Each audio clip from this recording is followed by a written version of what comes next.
Bismillahirrahmanirrahim. Now we are going to discuss the lecture number 32.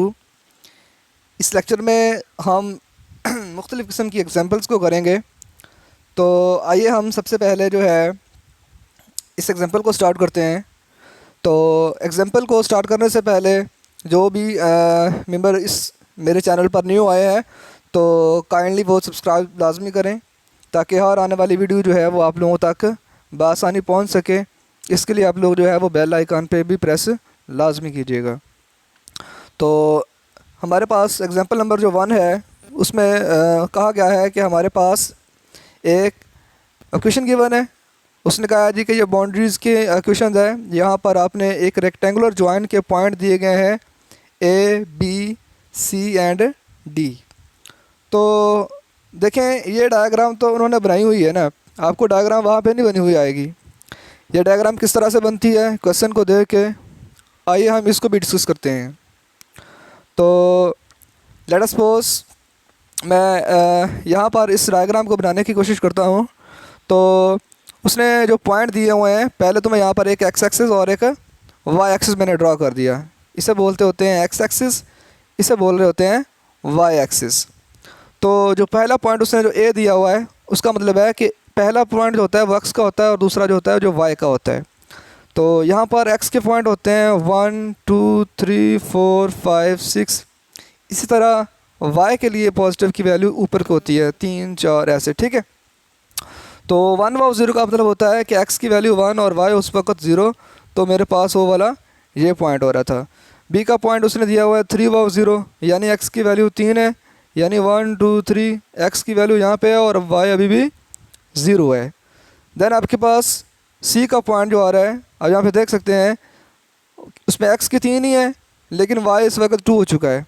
तो Y अगर 2 हो चुका है तो यानी कि हम जो है वाई के क्रॉसपोंडिंगली मूव कर जाएंगे जहाँ पर तकरीबन वो कुछ पॉइंट हमारे पास ये वाला पॉइंट बन जाता है, ठीक है। चूँकि इधर एक्स आपके इधर जो है ना आपके पास वाई की 2 वैल्यू है और 4 पॉइंट जो है वो है कि एक्स की वैल्यू दोबारा 1 हो जाती है और उस वक्त वाई की वैल्यू 2 ही रहती है। तो यानी कि वो दोबारा इस पॉइंट पर आ जाएगा। तो अगर मैं इन तमाम को मिला दूं तो मेरे पास क्या हो जाएगा, यहाँ पर एक डायग्राम शो हो जाएगी। तो ये तो कंसेप्ट है कि डायग्राम किस तरह से बनती है क्वेश्चन से। तो अब हमने इसको सॉल्व कैसे करना है, तो आइए हम इसको सॉल्व करने के लिए क्वेश्चन को आगे लेके चलते हैं। तो सबसे पहले हमने देखना है कि जो हमें इक्वेशन गिवन होती है जिस पॉइंट पर जिस इक्वेशन से हमने इसकी बाउंड्रीज़ को फाइंड करना है। तो ये जो सिंबल नज़र आ रहा है आपको इंटीग्रेशन के साथ उसने जो ऐसे ब्रैकेट क्लोज डाला हुआ है, इसे बोलते हैं। ये सिंबल शो उस वक्त होता है जब आपके पास किसी भी ऐसी चीज़ के लिए हम कैलकुलेशन कर रहे हैं जिसकी बाउंड्री जो है क्लोज होती है। यानी कि ये सर्कल जो था, ये जो रेक्टेंगल है, ये आपके पास क्लोज है। तो क्लोज के लिए पहचान भी है उसने दिया भी है। तो सॉल्व कुछ इस तरह से करेंगे कि हमें जो पॉइंट गिवन है हमने उनको नाम दे दिए हैं कर्व के कि ये 1 2 3 4 एंड 5, यानी कि हमने इनको नाम दे दिए हैं। अब हमने हर एक के लिए अलग अलग जो है वो कैलकुलेशन करनी है। तो मैं इनको 1 2 3 जो मैंने नाम दिया हुआ है, तो हम सबसे पहले इस I1 वाले के लिए कैलकुलेशन करते हैं। तो इस I1 वाले के लिए जब मैं कैलकुलेशन करूँगा इसके लिए तो होगा कुछ यूँ कि मैंने इस इक्वेशन को देखना है। इस इक्वेशन पे मुझे पता है मैं I1 के लिए जब चेक करूँगा तो इस पॉइंट पर y तो मेरा 0 है।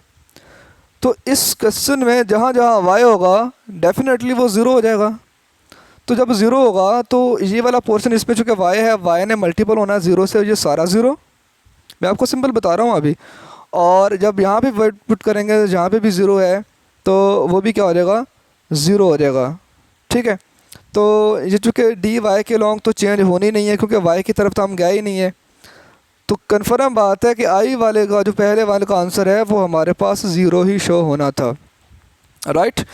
अब अगर मैं दूसरे के लिए बात करूं I2 के लिए, तो I2 मेरे पास जो है मैं अभी बता देता हूं आपको कि I2 में हमारे पास कुछ इस तरह से है जिससे उसने बी और सी का नाम दिया हुआ है, ठीक है। बी सी का पोर्शन उसने क्या नाम दिया हुआ है, उसने इसे I3 दिया हुआ है। उसने जी यहाँ से देख लें उसने, चलें जी मैंने इसके लिए बताया था आपको 0। अब मैं I2 के लिए बता देता हूँ। तो I2 जो है उसने कहा है I2 फॉर BC, बिल्कुल यही सही कहा है उसने, बल्कि कि I2 जो है ना वो आपके पास क्या है, बी सी है। तो अब अगर मैं इस लाइन पे देखूं तो मुझे पता है इस लाइन पे मैं एक्स की तरफ ना इधर को मूव कर रहा हूँ ना इधर को मूव कर रहा हूँ, लिहाजा यहाँ पर क्या है हमारे पास एक्स के अलॉन्ग चेंज ज़ीरो है, यानी डी एक्स का आंसर हमारे पास यहाँ पे क्या होगा, ज़ीरो होगा। ये तो कन्फर्म है इस बात पे, राइट। और अगर हम बात करें इस पर x की वैल्यू, तो इस पर x की वैल्यू 3 ही होगी, और y का आंसर यहाँ पे कितना होगा, y का आंसर यहाँ पे उसने हमें बताया हुआ है वो है 2, जिस पॉइंट तक उसका एंड होता है, ठीक है। तो आइए सॉल्व करके देखते हैं इसको सॉल्व कैसे करेंगे। तो मैं चलो सॉल्व कर देता हूँ इसको। तो इस क्वेश्चन की तरफ अगर नज़र दोहराएँ तो इसमें एक तो हमने dx की जगह पे 0 पुट करना है, जिसकी वजह से क्या होगा, ये वाला सारा पोर्शन सिफर हो जाएगा क्योंकि dx 0 है। पिछले केस में y की जगह पे y की वजह से 0 हुआ था, यहाँ पे dx की वजह से 0 हो रहा है। और अगर हम नेक्स्ट चलें तो 1 प्लस वाई स्क्वायर ये बचेगा, तो y की चूँकि तरफ मूव कर रहे हैं तो ये y 0 नहीं है यहाँ पे, इसकी हम इंटीग्रेशन कर लेते हैं, ठीक है। तो इसकी इंटीग्रेशन में 1 की जगह पर y आ जाएगा, ठीक है। मैं आपको इंटीग्रेशन यहाँ पे लिख देता हूँ इसकी। तो इस 1 की जगह पर चूँकि विद रिस्पेक्ट टू y हो रहा है आगे, तो y आ जाएगा, और y का स्क्वायर है तो वो बन जाएगा y की 3/3, चूँकि पावर इंक्रीज़ करनी होती है और वो जो पावर बनती है उसे बटे में लिखना होता है। तो देखें अब आपके पास ये जो आंसर आ चुका है, आपने इसमें अपर लिमिट और लोअर लिमिट भी पुट करनी है। तो लोअर लिमिट यानी x का आंसर वो यहाँ पे है ही नहीं है डेफिनेटली, ठीक है। तो आपके पास जो इसका आंसर y का है वो आपके पास इसका आंसर यहाँ पे 2 था, ऐसी है ना, चूँकि y का आंसर इस पॉइंट के लिए इस कर्व के लिए जो है वो 2 है। तो हमने जहाँ जहाँ पे y है वहाँ वहाँ पे 2 पुट करना है, तो हमें आंसर क्या मिलेगा, हमें आंसर जो है वो अभी देख लेते हैं। यहाँ पे y की जगह पर जब मैं पुट करूँगा तो ये मेरे पास क्या आंसर बनता है, तो मैं इसे अभी देख भी लेता हूँ जी कि मेरे पास y का आंसर क्या बनेगा। देखें y की जगह पे 2 पुट किया, देन y की 2 यानी 8, 3 जो 8 बनता है, और यहाँ पे दिस, ठीक है। फिर 3 2 6, 6 और 8 कितने हो जाएंगे, 6 और 8 हमारे पास होते हैं 14, 14/3। तो इसको अगर मैं सही में लिखूँ, इसको डिवाइड करूँगा तो 4 3 12, 4 सही 2 बचेगा, 2/3। तो 4 सही 2/3 आप यहाँ पे देख सकते हैं, आपको उसने यही आंसर दिया हुआ है, ठीक है। तो नेक्स्ट जो है I3 के लिए जब मैं कैलकुलेशन करूँगा, तो I3 के लिए जब मैंने कैलकुलेशन करनी है तो उस वक़्त मेरे पास क्या होगा, इस वक्त मेरे पास फिर मैं कहूँगा कि मैं इस एक पॉइंट पे फिक्स हो चुका हूँ, इसके लिए मैं यहाँ पर y की क्रॉसपोंडिंग मूव नहीं कर रहा, तो यहाँ पर डी वाई का आंसर जो है वो 0 होगा, ठीक है। और डी वाई का आंसर तो 0 होगा, और इसके अलावा किस चीज़ का आंसर क्या होगा, x का आंसर यहाँ पे क्या होगा। तो x का आंसर हमारे पास, चूँकि हम यहाँ से मूव करके यहाँ तक आ रहे हैं, तो अपर लिमिट में हमारे पास x का आंसर यहाँ पे 2 है, और सॉरी 1 है, और y का आंसर यहाँ पे 2 है। इस पॉइंट पर क्या आंसर है जी, इस ये पॉइंट कुछ इस तरह से है कि इस पॉइंट पर x की वैल्यू 1 और y का आंसर 2। तो चूँकि मैंने इस कर्व के लिए देखना है इसको, जहाँ से वो जहाँ तक पहुँच रहा है, तो 1 व 2 है, तो जहाँ पे x है वहाँ 1 और जहाँ पे y है वहाँ पे 2 पुट करने हैं। तो देखें चूँकि डी वाई 0 होना था, तो उसकी वजह से ये वाला सारा पोर्शन जो है वो 0 हो चुका है, ठीक है। बचा आपके पास क्या है, एक्स वाई डी एक्स, इसकी आपने क्या करनी है, इंटीग्रेशन करनी है, राइट। तो अब किसकी इंटीग्रेशन किस तरह से करेंगे, तो ये देखिए उसने नीचे जो है वो सॉल्व भी क्यों है, यहाँ पे I2 को उसने अलग से सॉल्व करके बताया हुआ है, I3 को अलग से सॉल्व करके बताया हुआ है। जो मैं आप लोगों को ऊपर करके दिखा रहा था कि ये कैसे आया, ये देखें डेफिनेटली उन्होंने भी उसी तरह से किया हुआ है। तो केस 3 की अभी हम बात कर रहे थे, तो केस 3 में देखें ये वो आपके पास ऑप्शन आ जाता है कि I3 वाले में अगर हम बात करें तो ये उसने क्या कहा जी कि 2x dx, y वाला सारा पोर्शन 0 हो चुका था, जहाँ पे y था वहाँ पे आपने 2 पुट कर दिया, तो x y की जगह पर वो बन गया 2x। अब आपने इसकी इंटीग्रेशन करनी है, तो x का स्क्वायर बाय 2, तो ये वाले 2 से 2 कैंसिल हो जाएगा, सिर्फ x का स्क्वायर बचेगा। इस पर आपने लिमिट पुट कर देनी है 1 2 3, तो डेफिनेटली आपका जो आंसर है -8 आ जाएगा, ठीक है। एंड देन आपने क्या करना है, आपने नेक्स्ट जो है वो I4 के लिए करना है। तो I4 जो है वो हमारे पास क्या था, इस रेक्टेंगल के अंदर कौन सा पॉइंट था, इस रेक्टेंगल के अंदर हमारे पास ये वाला पोर्शन आ जाता है, ठीक है। और इस पोर्शन में हमें पता है कि चूँकि ये अलोंग द एक्स एक्सिस ही यहाँ पर क्या है, यहाँ पे हम देख सकते हैं हम x के अलोंग मूव नहीं कर रहे, तो लिहाजा यहाँ पे dx की वैल्यू को हमने एक तो ज़ीरो लेना है, कन्फर्म बात है। और उसके अलावा जो है हमने क्या करना है, जब हम इसमें एक तो dx की वैल्यू को ज़ीरो लेंगे, दूसरा हम यहाँ पे क्या करेंगे, तो दूसरा हमारे पास कुछ यूँ होगा कि हमने यहाँ पर x की वैल्यू को 1 लेना है। उसकी वजह यहाँ पे देख सकते हैं x इज इक्वल टू कितना है 1, ठीक है। y तो हमने y के क्रॉसपोंडिंग तो हमने सॉल्व करना है। तो यहाँ से मैं क्वेश्चन को देख के फिर आपको बता देता हूँ कि यहाँ से देखें तो चूँकि ये dx यहाँ पे नहीं चेंज हो रहा, तो ये वाला पोर्शन ज़ीरो, 1 + y² को आपने इंटीग्रेट करना है। इंटीग्रेट कैसे करना है आपने अभी ऊपर भी किया था इसको, तो इसका आंसर भी देखें वही बन रहा है, जस्ट नेगेटिव का साइन आ रहा है लिमिट की वजह से, ठीक है। चूँकि यहाँ पर जो है लोअर लिमिट जो है वो 2 है। अच्छा, ये लोअर लिमिट का अपर लिमिट का किस तरह पता चलता है, अब देखें हम यहाँ से नीचे की तरफ आ रहे थे, तो ऊपर 2 था, यहाँ पे x की वैल्यू 1 थी, तो हमने क्या किया है, हमने यहाँ से स्टार्ट किया है और x के अलोंग चूँकि वो हमने चेंज नहीं करना, तो x की वैल्यू पुट कर दी गई है, तो उसे हमने यहाँ पे ज़ीरो कंसिडर करना है। तो होगा कुछ यूँ कि जहाँ से हम स्टार्ट करेंगे 2 to 0, ठीक है, चूँकि उसके अलोंग चेंज नहीं हो रही, तो इसका आंसर पुट करेंगे वो -8 आएगा। देन फिर आपने क्या करना है, इन तमाम का सम कर लेना है, ठीक है। तो I1 I2 I3 आपके पास इन तमाम के आंसर आ गए हैं। उसने कहा नहीं, सम का नहीं कहा वैसे, लेकिन यहाँ पे ऐसा होता है कि अगर आपने इस क्लोज इंटरवल को अलग अलग आपने फाइंड कर लिया है इनकी, ठीक है, लेंथ को फाइंड कर लिया है, तो यहाँ पर जस्ट जो है इसकी लेंथ फाइंड हुई है, बाउंड्री फाइंड हुई है कि यहाँ से यहाँ तक का टोटल फासला, ठीक है। तो एरिया के लिए हम जो है इसको ऐड कर सकते थे।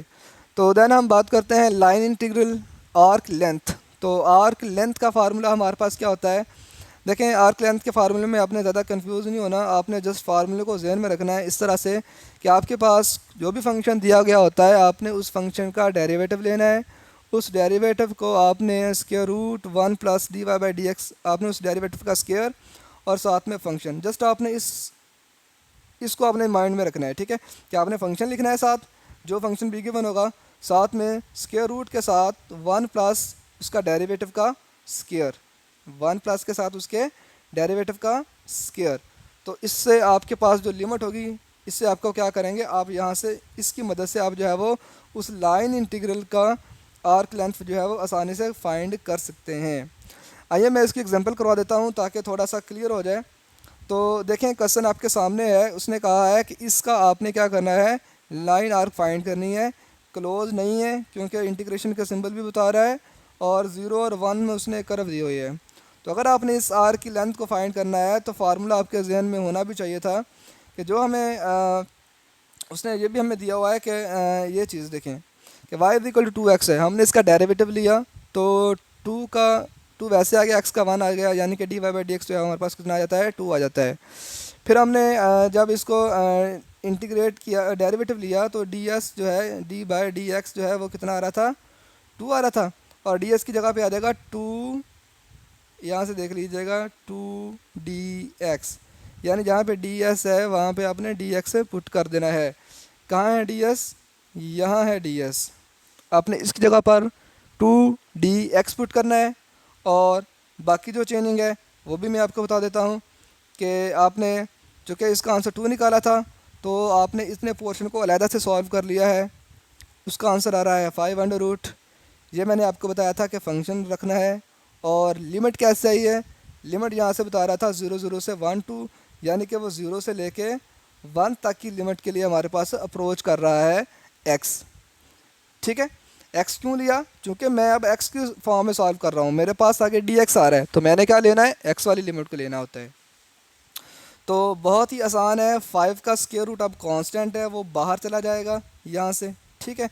और जैसे ही वो बाहर जाएगा, इसके अलावा यहाँ पर जो आपके पास यहाँ पे y नज़र आ रहे हैं, आपने उसकी भी वैल्यू पुट करनी है।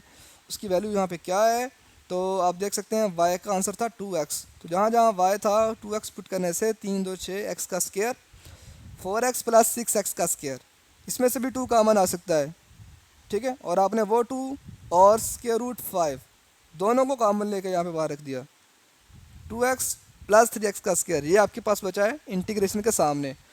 तो देन आपने इंटीग्रेट करना है, बहुत ही आसान है। 2x की इंटीग्रेशन क्या होगी, x2 कॉमन है, x का x स्क्वायर बाई 2, वो 2 से 2 कैंसिल होकर x का स्क्वायर मिल जाएगा, ठीक है। और जो आपके पास 3x का स्क्वायर है उसमें भी 3 पहले कॉमन है, तो x का स्क्वायर की पावर इंक्रीज़ करेंगे तो पावर 3/3, तो 3 से 3 cancel, x square minus x cube, ये दो चीज़ें बची हैं। जब आप इसमें लिमिट को पुट करेंगे तो मैं आपको बता देता हूँ, x square minus x cube में जब आप लिमिट पुट करेंगे, अपर लिमिट 1 है, लोअर लिमिट 0 है, तो वो 1 ही रह जाएगा। यानी कि 2 5 अंडर रूट तो आपके पास ऑलरेडी बाहर है ही कॉमन में। जब आप 1 का क्यूब करेंगे, ठीक है, और उसके बाद क्या था आपके पास, देन फिर 1 का क्यूब, ठीक है। 1 का क्यूब हो चाहे स्क्वायर हो तो वो 1 ही होता है, 1 + 1 2, आगे वाला 0 है तो वो 0 + 2, वो 2 का 2 रह जाएगा। फिर वो इसका जो हल करके 2 आंसर आ रहा है वो इस 2 से मल्टीपल होके 4 5 स्क्वायर रूट बना देगा, जो आपको यहाँ पे नज़र भी आ रहा है, ठीक है। तो नेक्स्ट हमारे पास पैरामीट्रिक का क्वेश्चन है। पैरामीट्रिक का क्वेश्चन में हम क्या करते होते हैं, पैरामीट्रिक का क्वेश्चन में हमने जो फंक्शन गिवन होता है, हमने dx/dt दो फंक्शन गिवन होते हैं, हमने उसका फार्मूला ज़हन में रखना है। ये फार्मूला आपके सामने है, इसकी एग्जांपल भी मैं कर देता हूँ एक पैरामीट्रिक वाले की। तो यहाँ पे देखिएगा, हमें एक क्लोज इंटरवल दिया है 4x/y/ds where c is a curve, और x = sin t और y = cos t, और t बिलोंग टू कहाँ आ रहा है, 0 से π/4 तक। तो डेफिनेटली चूँकि हमें नज़र आ रहा है, हमने dx/dt भी निकालना है, हमने dy/dt भी निकालना है। यहाँ पे थे ना आपके पास, मैं आपको क्लियर कर देता हूँ जी। तो आप यहाँ पे देख सकते हैं, हमने dx/dt भी निकालना है, हमने dy/dt भी निकालना है। तो यहाँ से निकलेगा dx/dt, ये बनेगा dx/dt = साइन का डेरिवेटिव क्या आता है, cos, वेरी गुड, ठीक है। तो जो cos होता है उसका डेरिवेटिव होता है माइनस का साइन। तो आप देख सकते हैं उन्होंने यहाँ पर जो है वो लिख दिया है कि ये cos t आ रहा है और ये माइनस साइन t आ रहा है, जो हमने यहाँ पे पुट करना है, और उनका स्क्वायर है। तो जब इनका स्क्वायर लेंगे, sine square plus cos square = 1 होता है, तो वो 1 का 1 ही रह जाएगा। यानी कि इस कैलकुलेशन का टोटली आंसर इस क्वेश्चन में क्या आ रहा है, 1 आ रहा है, ठीक है। तो साथ फंक्शन लिखना होता है, तो फंक्शन में एक्स वाई है, तो फंक्शन में अगर हम दोनों फंक्शंस को लिखेंगे तो देखें हमारे पास जब फंक्शन को लिखेंगे एक्स वाई को, तो वो फंक्शन हमारे पास 4xy था ना, तो इस 4 की जगह पे 4 ही, x की जगह पे साइन टी और cos की जगह, y की जगह पे cos टी। तो कुछ इस तरह से ही यहाँ पर ये बना है 4 sin t cos t। बाकी 1 बन गया था तो वो यहाँ पे शो नहीं हो रहा, लिमिट उसने खुद बताई हुई थी। तो अब यहाँ पे क्या हुआ है, ये 2 sin 2 कहाँ से आ गया, देखें आपके पास ये फार्मूला होता है कि 2 sin थीटा cos थीटा, ठीक है। 2 sin थीटा cos थीटा = होता है sin 2 थीटा के इक्वल। उसने भी यहाँ पे ये किया है, इस 4 को पहले उसने तोड़ा है, 2 लिखा है, वो 2 बाहर निकाल दिया, जो दूसरा 2 था वो 2 sin t cos t को उसने sin 2t बना दिया है, ठीक है। तो देन आपने इसकी इंटीग्रेट करना है। इसको इंटीग्रेट कैसे करेंगे, तो साइन है, साइन की इंटीग्रेशन होती है माइनस कॉस, डेरिवेटिव पॉजिटिव होता है लेकिन इंटीग्रेशन जो होती है वो माइनस होती है। तो 2t है ना, तो जो फंक्शन जो एंगल में होता है ना, आपके पास एंगल होता है, उसका डेरिवेटिव आपने नीचे भी लिखना होता है, तो वो 2 आ जाएगा। जो बाहर 2 था वो यहाँ पे है, ये इस 2 से 2 कैंसिल। इंटीग्रेशन में लिमिट जो थी वो 0 से π/4 है, तो π/4 के लिए मैं यहाँ पे ऐसे लिख देता हूँ, चलें। तो कॉस में जब हम लिमिट पुट करेंगे तो देखें, जब लिमिट पुट होगी तो जहाँ पे t है वहाँ पे π/4 पुट करेंगे, तो π/2 बनेगा। cos 90 पे 0 होता है, पहला पोर्शन आपके पास आंसर 0 लेके आएगा, ठीक है। पहला पोर्शन आपके पास क्या आंसर लेके आएगा, 0। फिर फार्मूले का माइनस, फिर यहाँ पे ये देखिए शुरू में माइनस भी मौजूद है, ये 2 से 2 ही कैंसिल हुआ था, बाकी माइनस मौजूद है। फिर उसमें cos t में 0 पुट करेंगे, सारा चीज़ cos 0 पे 1 होता है, तो यहाँ पे कुछ इस तरह से जगह ये माइनस, इस माइनस को कर देगी प्लस, तो पॉजिटिव का 1 आपका आंसर आ जाएगा। तो नेक्स्ट और एग्जांपल भी मौजूद है, ये एग्जांपल आप खुद कीजिएगा। आपको बता दिया मैंने कि C1 C2 को अलग अलग से किस तरह से फाइंड आउट करते हैं, ठीक है। अगर कोई प्रॉब्लम हुई तो आपने लाजमन मुझसे डिस्कस करना है। तो लेक्चर आपका एंड हो चुका है। तो अगर आप लोगों को इसमें भी कोई प्रॉब्लम हो तो आपने लाजमी मुझसे डिस्कस करना है। तो काइंडली मैं बताता रहूँ आपको कि लेक्चर को कंप्लीट सुना करें, ताकि आपको जो है अच्छे से कंसेप्ट मिल सके। और आखिर पे ये कि लाइक और सब्सक्राइब में लाइक भी करना है आपने, और अपनी जो राय है ना वो कमेंट में आपने लाजमी देना होती है। ठीक है, ओके, अल्लाह हाफिज़।